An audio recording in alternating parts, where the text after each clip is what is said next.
I'm Patrick Larison. I'm 62 years old and I'm semi-retired.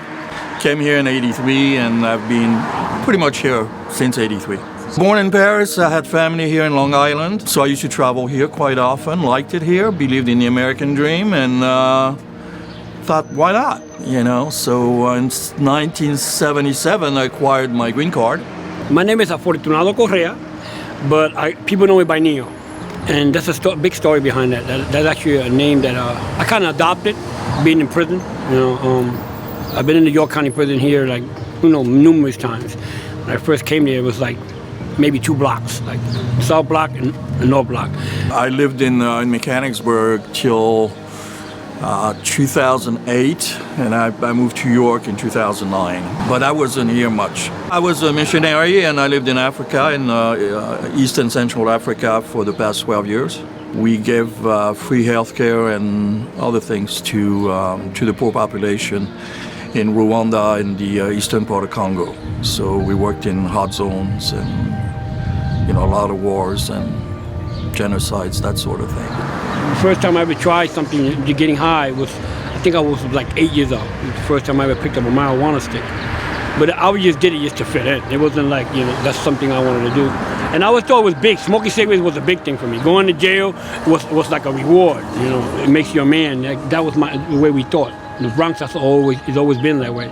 And it was a rough neighborhood. I remember there was killings. I remember you'll find bodies in the alleys. And for us, it wasn't the norm.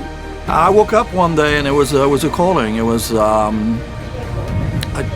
spent my life worrying about myself, typical, I want more money and I want more of everything. And one day I realized that really that's not meaningful. And I traveled, so I knew that there were places in the world where people were not eating every day, had no access to health care, that sort of thing. So first I went to South America, I went to Ecuador first. So I felt I had to make a total change in my life. So I sold everything I had and gave everything out away. And started trying to find a way into sharing with others. So I went to Ecuador for a while, came back here, had the opportunity to go to Rwanda, and then I never left Rwanda. Really, 7 years later, I was still there. After that, I was snorting a lot. I did a lot of cocaine, snorting. So much so that all I have is this bone in my nose. I don't have a cartilage inside all my top teeth. I grind it down, and not because they fell out. It's because the cocaine makes you grind your teeth. It has you, what you call hyper or something like that. We gave free health care, we gave free food, we started a village for homeless, a whole variety of things like that. And about 10 years ago, my health wasn't the best, so it was time to kind of take a break from it. So I came back stateside for a while, and that's when I found Katallasso. I had police looking for me for a warrant, and I had 2 or 3 sales, from the narcotics team looking for me. But this time, something clicked, and I think my most powerful prayer was a couple of words. It wasn't I wouldn't consider it a prayer. It was more like a cry out, and it changed my life, And all I said was simply, God, if you don't do something with Neo, he's gonna die.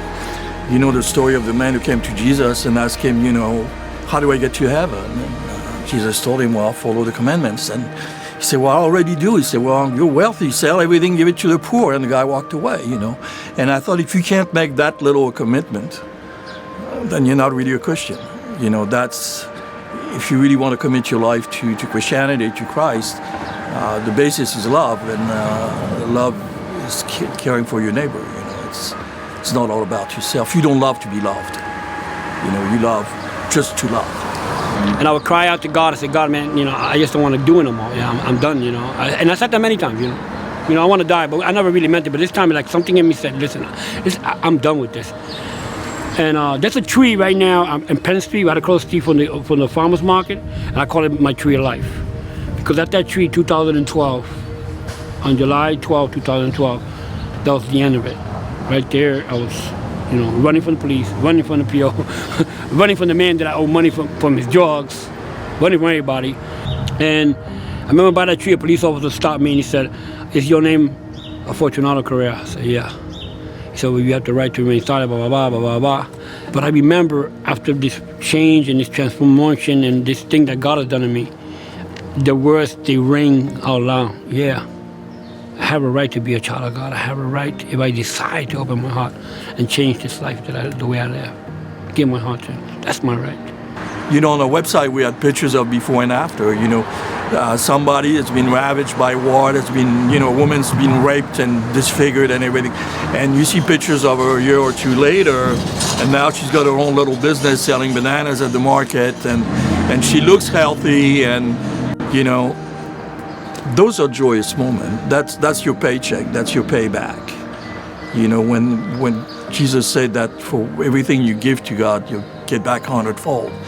Well, it's not about money, you know, it's about those things. That's the 100-fold that you get back, you know, for every minute you've put in, every dollar you've put in, you get those moments where it's like, wow, it did happen. This July, God willing, I will celebrate, 9 years. And now I work for the people that I came into parolee. I run the whole business. It's called Baker Property Services. And what I do, we help people to come out of prison, help them get parole, get them, we're not a recovery house, we don't monitor stuff like that, but we just help people, get, try to get a foot in hold of their life sometimes, We are rental, we just rental property, you just renting, paying your rent, but it's a thing that helps people, and I think for me, it's part of the ministry for me, because I asked God that I needed to do something, He didn't just claim me to claim me, I wanted to help other people. The story behind Katallasso is I always had health care, through my working years. When I went into my ministry, I worked in a hospital. So health care was not an issue. When I came back here, I needed to be seen and treated, knowing that I couldn't afford it. Actually, Katallasso, I remember I was going through a lot of knee pain. I didn't have insurance. And I said, I gotta find somewhere where, I could get some kind of help because I got knee pains and stuff like that. And I remember walking up the neighborhood, and I remember seeing this for a while because I ride around here. But I remember reading the signs, the Katallasso signs, and then I remember hearing about, seeing people coming in and out, and hearing about this is like medical facilities that, it's a free clinic kind of. My sister-in-law goes to church. She goes to Winston. And one day in a conversation, she said, well, have you guys tried Katallasso? I'd never heard of it. So she told us, we checked it out, we came here, I met Dr. Nelson. And, I told him my situation. He said, don't worry, we'll take care of it, So he started treating me for the various ailments that I had. And I've been coming here, my goodness, a couple years now. And then the craziest thing was, some of these doctors actually pray with you. And I said, wait a minute, I never heard of a doctor praying for me, So, there was a Christian base to it. And they're helping the community. So I came in here, and I told them my problem. I got pains in my knees. I need to get a physical because it's been so long, I did a lot of drugs. I told them my story. They said to me, all I really pay here is my medication. And it's cheap, super cheap. So it's been working great. And I get the same treatment I would anywhere else, with the same equipment as anywhere else, except I don't have to pay for it. Thanks to all the donors that support the ministry here. So I never knew when I was giving free care away that someday somebody would be giving me free care also, which is great. Without them, with my blood pressure, I don't know if I'd be alive, seriously. My blood pressure was really through the roof. I needed treated. So that's how it all came about. Every now and then, every couple of months, they'll call me for, check up on me, make sure that I'm doing great. I have an appointment. I just had an appointment maybe a couple of months ago. They check my blood. Every now and then, they send me for blood work. Nothing out of pocket. Nothing. It's like remarkable. And sometimes I feel some kind of way. I say, wait a minute, these guys are doing all this free stuff, for me, helping me out, A lot of stuff, I guarantee they're expensive, I thought about, So every now and then I like to, there's a donation box out there, give me $50, give me $20, whatever I got that day. Because it makes me feel some kind of way. I say, they're giving to me, man. And I just I live a life that freely gives to others, And this is a great place. I believe this is a place that helps a lot of people, not just me. It's better than your doctor, actually. It's kind of like a family atmosphere. So I certainly hope that they're going to be able to keep doing what they're doing. And actually, it'd be great if they could grow, because there are a lot of communities that absolutely do not have any recourse like this. They're the only ones who've stepped up to the plate and said, we're going to go out and find money, and we're going to offer free care to people. I mean, I was down that road, so I can really understand it.